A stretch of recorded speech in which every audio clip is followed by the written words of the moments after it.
Hai teman-teman, saya hanya ingin sedikit berbagi pengalaman dan ilmu jurnalistik di channel saya ini. Banyak yang bertanya kepada saya tentang enak gak sih menjadi wartawan? Nah, ternyata wartawan di mata masyarakat itu beragam. Ada yang positif, ada yang negatif. Oke, saya akan menjawab mengenai pertanyaan tadi. Menurut saya, menjadi seorang wartawan itu sangat seru. Namun dengan satu syarat, kalian tidak boleh money oriented. Karena jika kalian tujuannya hanya uang, maka kalian hanya akan kejar target saja atau justru terjerumus ke jalan yang tidak benar.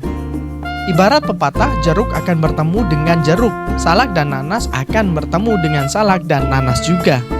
Artinya, jika kalian adalah orang yang orientasinya uang, maka kalian akan dipertemukan dengan orang-orang yang ideologinya adalah seputar uang saja. Kenalan yang akan dibagi dengan kalian juga adalah orang yang terkait dengan proyek dalam tanda kutip dapat menghasilkan uang. Kalian akan berada di dalam tempurung sempit yang sangat gelap. Lalu di mana letak keseruannya? Letaknya itu pada independensi kalian saat menjadi wartawan. Karena jika kalian independen, maka kalian akan bisa masuk kemanapun. Berbaurlah seperti air yang mengalir. Berpakaian sederhana, normal, bertutur kata yang bersahabat, namun insting tetap tajam. Insting untuk seorang wartawan itu sangat penting. Insting itu akan dapat menganalisis siapa lawan bicaramu, apa latar belakangnya, kenapa dia berbicara seperti itu, kemana arah pembicaraannya, dan apa tujuan atau goals pembicaraannya. Dengan memiliki insting itu, kamu akan dapat mengendalikan situasi yang ada.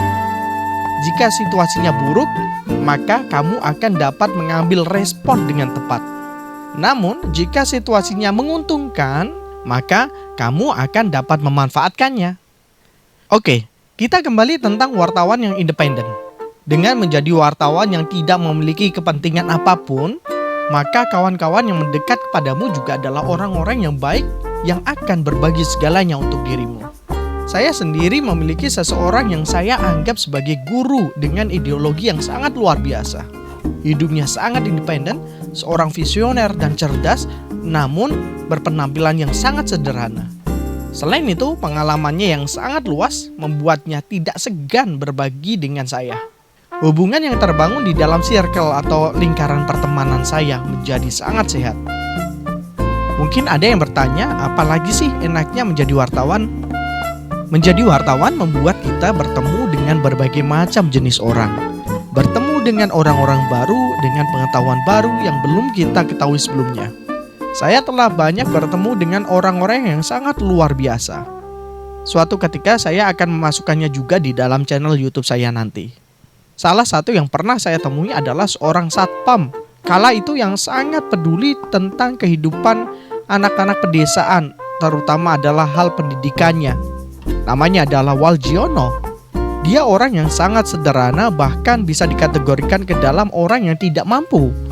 Namun, dia masih menyisihkan gajinya untuk membeli buku-buku pelajaran maupun bacaan, kemudian mendirikan rumah uplik di rumahnya. Rumah uplik ini merupakan perpustakaan kecil atau rumah baca bagi anak-anak di sekitar rumahnya. Bahkan Waljiono setiap harinya berkeliling kampung dengan motor bututnya membawa sebagian buku-bukunya untuk dipinjamkan dan dibaca oleh anak-anak. Dia pun tidak memungut uang sepeser pun. Bahkan ketika pekerjaannya dirasa mengganggu aktivitas baca anak-anak karena rumah uplik sering tutup ketika ia bekerja, maka ia pun rela keluar dari pekerjaannya sebagai satpam kala itu. Kemudian dia hanya menjadi seorang petani kopi di kebunnya sendiri dan berjualan susu kedelai di pasar. Akan tetapi sangat disayangkan, sosok yang sangat luar biasa itu saat ini telah kembali ke rahmatullah. Al-Fatihah untuk beliau.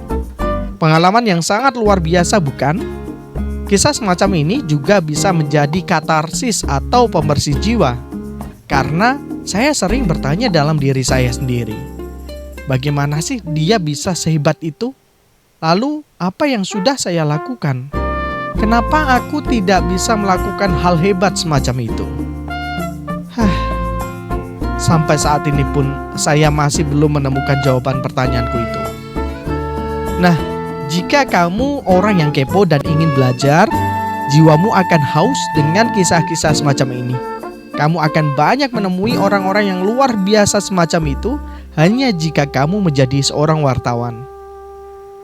Selain itu, saya menjadi wartawan juga untuk memuaskan diri saya sendiri yang suka kepo dengan hal baru, ilmu baru, pengetahuan baru, ataupun keterampilan baru. Dengan menjadi wartawan, saya juga meliput dan mendengar banyak cerita, bahkan keluh kesah dari banyak orang. Dengan menjadi wartawan, saya dapat bertanya apapun kepada orang-orang penting, orang-orang sibuk, orang-orang yang gak mungkin saya jangkau jika posisi saya sebagai orang biasa. Saya bisa bertanya kepada gubernur, saya dapat berbicara dengan menteri, bahkan ada pejabat yang juga meminta untuk rahasianya dijaga. Dalam bahasa jurnalistiknya disebut off the record. Saya dapat berbicara dengan orang-orang yang bergelar profesor yang memiliki latar belakang keilmuan yang berbeda dengan saya. Saya dapat berbincang mengenai sosial, politik, hukum, ekonomi, agama, pendidikan, maupun HAM yang merupakan ilmu baru bagi saya. Sungguh sangat-sangat menarik. Hal itu pun membuat saya harus banyak membaca untuk dapat mengimbangi perbincangan dengan narasumber.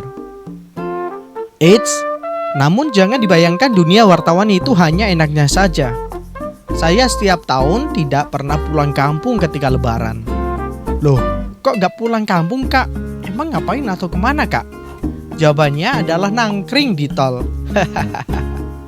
Ketika kalian libur, kerjaan kami justru lebih banyak karena untuk tetap mengabarkan informasi tentang mudik. Begitupun ketika libur Natal dan Tahun Baru. Saya juga menyertakan foto saya dan teman-teman saya sehabis liputan Tahun Baru.